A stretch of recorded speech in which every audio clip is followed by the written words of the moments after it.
2013 Toyota Highlander, front brake pads and machine rotors. I'm Brian Esser from Highlander Automotive. I'm going to walk you through the steps of doing that. We're going to start by getting your vehicle up in the air. If you're doing this at home, use floor jacks and jack stands and remove the front wheels. So the first thing I'm going to do is start by getting the caliper off. So I'm going to remove the 14mm bolt here and here at the top. And when you crack these free, the jam nut behind it may spin, so you may have to put a 17mm wrench behind it to back it up, and then you'll spin the caliper bolts off, top and bottom. After removing the two bolts, you can take the caliper off itself and slide it off, and just what I like to do is just kind of set it on top of the suspension like this. Now I'm going to remove the little clips here that help spread the pads out. Go ahead and remove those from the top and bottom and set those aside for now. Now we need to get the caliper bracket off, and to do that we're going to go on the back side here and remove the bolt here and here, the 17mm. So you're going to remove those two. To remove those two bolts, I'm going to use one of my favorite tools in my toolbox, which is my combination ratcheting wrenches made by Mountain. They're about 3.5 feet long, and you can apply a ton of torque on these and get them off. So they're really great tool to have in your repertoire. So I'll leave a link for these in the description of the video if you want to pick those up. Now that we got the bracket off, we're just going to set it aside for now, and in a few minutes we'll come back and we'll prep this and clean this all up. So I'm going to be machining these rotors, but I will leave a link in the description for our replacement rotors, just in case you just want to swap the rotors out. So now to get these rotors off, most likely they're going to be stuck to the hub here. It's pretty common for that to happen. So what you do is you take a 8x125 bolt like this, and there's a couple threaded bolt holes in the rotor, and you just screw it in. So you screw a couple of the bolts in like this. So now you just want to run the bolts in. So do it a little bit like top and bottom.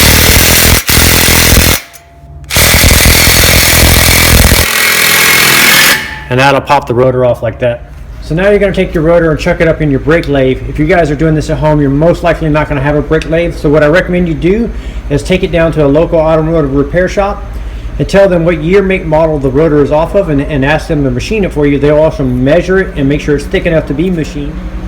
Or if you like, you could just replace the rotors. A lot of times the rotors are pretty inexpensive, and the labor to cut them is almost as much as the price of replacing the rotors nowadays.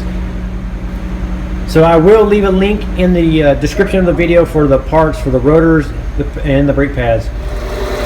So I'm going to do a light cut on these and make these nice and flat. While we're doing that, we're going to prep our brake caliper hardware. So while the rotor is being machined, I'm going to go ahead and prep the caliper hardware bracket here. So I'm going to go ahead and remove the old pads.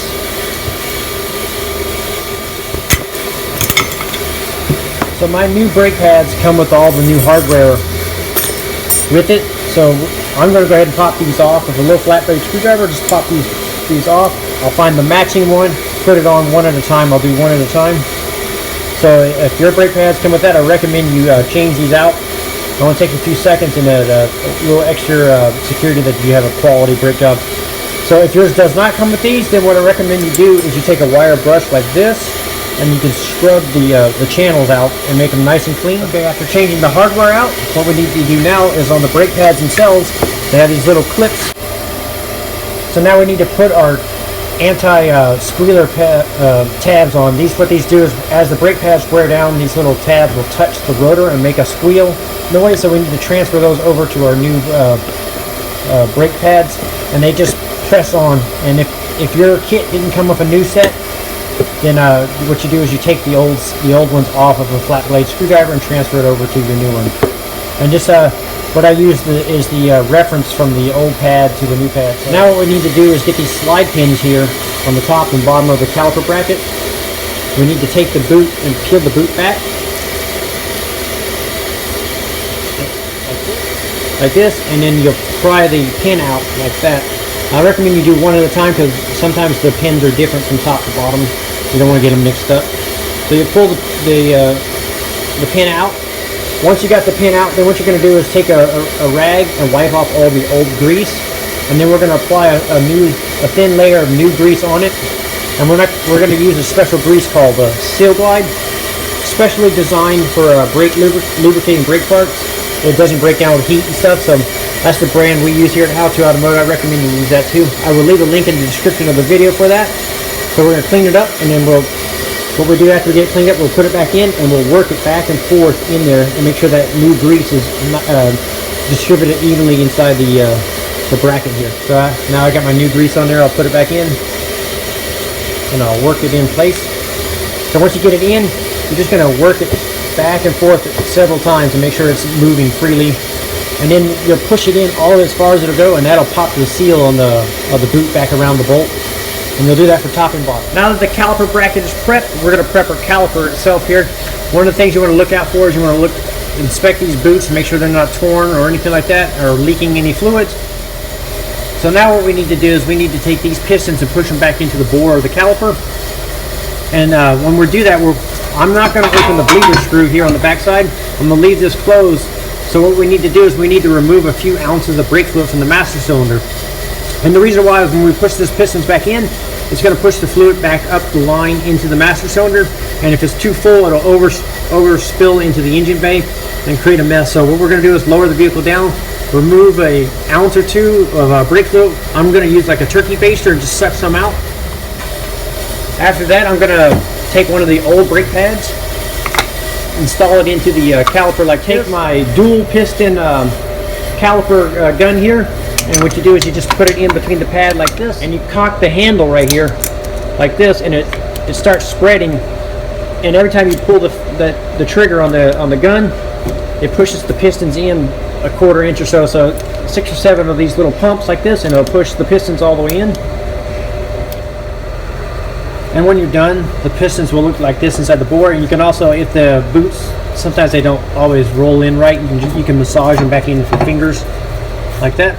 Now that our caliper is prepped and our rotor is machined, or you're going to replace it with a new rotor, before you put the rotor on, what I recommend you do is take a wire brush on the hub and scrub it a little bit,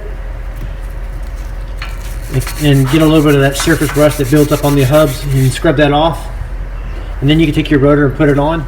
And I like to use a lug nut after I put the rotor on to hold it in place. Now we're going to slip our caliper bracket back on over the rotor and put the bolts on.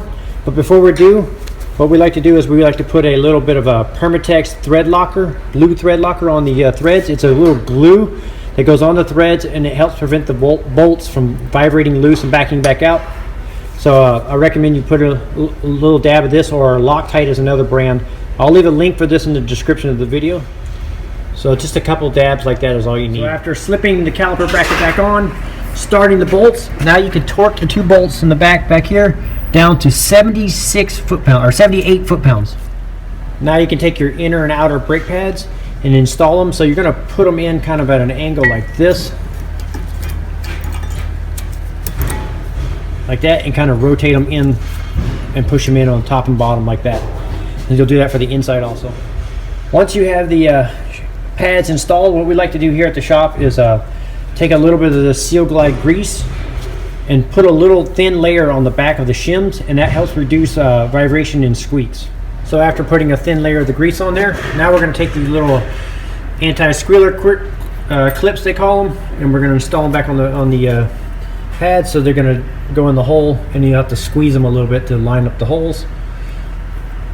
And you're probably going to have to hold one hand like this and hold the pads together, because it's going to try to spread them and pop them off the bracket, and while you install both of them. So after you get the 2 clips on, you're going to have to hold it with one hand. You're going to take your other hand and put the caliper, slide it over the new brake pads. And when you do this, you want to make sure that this brake hose is not twisted in any way, shape, or form. So when you put it on, make sure that that line is not twisted. So your brake hose will look like that with no kinks or anything in it. And then you'll slide it over.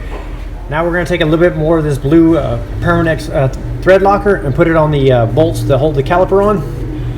And then we're going to start these bolts and torque them down to 25 foot-pounds. Now that you got the bolts torqued down on the calipers, you're going to duplicate the exact same process on the opposite side.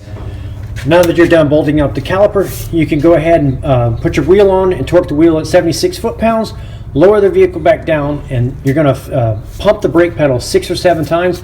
What that's going to do is pump the brake fluid back into the caliper, and you should have a nice firm pedal. If you do not have a firm pedal at this time, then you would need to bleed the brakes But I've never actually had to bleed the brakes after doing the job like this. And that'll complete the replacement of front brake pads and rotors, or machine rotors, on a 2013 Toyota Highlander. I'm Brian Ussett from How To Automotive. I'd like to thank you guys for watching my videos, encourage you to subscribe, and also remind you that I will be putting links in the description of this video for all the tools and parts that I use. Thank you again for watching.